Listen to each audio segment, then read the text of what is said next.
السلام عليكم، كي دايرين؟ لاباس عليكم؟ بخير؟ اش كتعاودوا؟ كلشي بخير الحمد لله. اليوم درت لكم واحد الوصفه زوينه كنديرها زوينه كتعجبني. كنشريو الدواره وملي كنشويو الكبده كتبقى لينا هادي شحال من واحد كيلوحها ما كتعجبوش. الا ما عندناش التقليه كتلح مسكينه هذيك وانا كنديرها بوحدها وكتكون كتجي زوينه بزاف بوحدها، كطيبيها بوحدها. الريه كتجي واعره بوحدها، بعض الناس ما كتعجبهمش، جربوا هاد الطريقه راه كتجي بها واعره. دي المقادير. دابا ندوزو للمقادير. عندي هنا الزيتون حامض المصير، عندي هنا الخرقوم، عندي هنا الزعفران، شكنجبير، الخرقوم، ملحه والبزار والكمون اللي هي العطريه اللي كنستعمل انا فيه. عندي هنا الريه، بصله، مطيشه، قزبر ومعدنوس والثومه والزيت. نبداو على بركه الله. بسم الله. غادي ندير هنا البصله، القياس ديال البصله. انا درت هنا بصله كبيره جاتني كثيره بزاف ما نديرهاش كلها. غادي ندير هنا العطريه ديالي كلها. ما كنديرش التحميره، هذه ما كنديرش فيها انا التحميره. ندير الزعفران وغادي ندير الريه، نخليها تشحر مزيان مع العطريه حتى كتدخل فيها العطريه. هذيك الساعه كندير مطيشه والزيتون حتى الربيع نديرو ليها دابا والثومه. غادي نديرها تقلى مزيان تشحر مزيان. ندير لها الزيت بسم الله.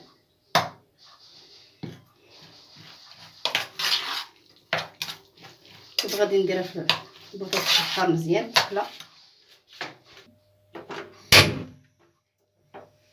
دابا نخليها تشحر على خاطرها تقلى مزيان.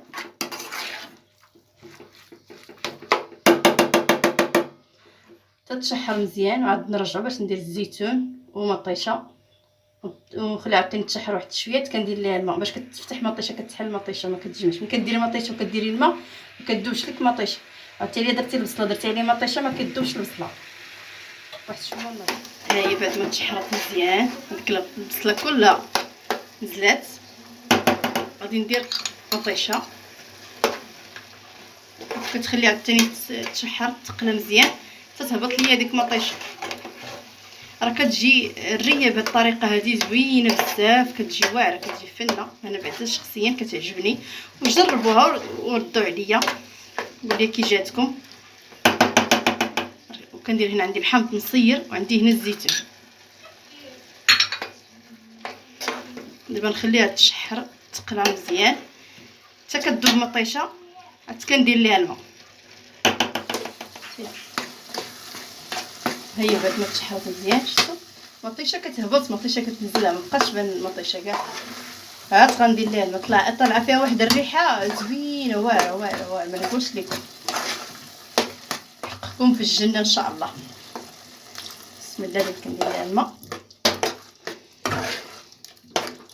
خليها دابا طيب مزيان على خاطرها ونرجع معكم باش نشوفوا الشكل النهائي ديالها بعد ما طابت. هي دابا بعد ما طابت كتجي بحال هاد الشكل هذا، كتجي الملقه ديالها خضره وكتجي زوينه. دابا غادي نحط الطبسه باش نقدمها ونرجع.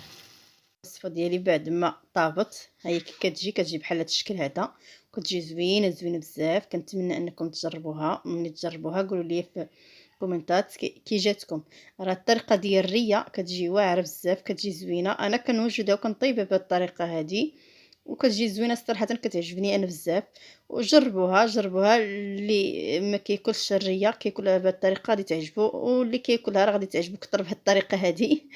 وكنتمنى ان الوصفه ديالهم تكون عجبتكم، وكنتمنى ان تشاركوا معي في القناه ديالي وديروا زر لايك وديروا الجرس باش يوصلكم كل جديد. وكنتمنى الوصفه ديالهم تعجبكم وشكرا.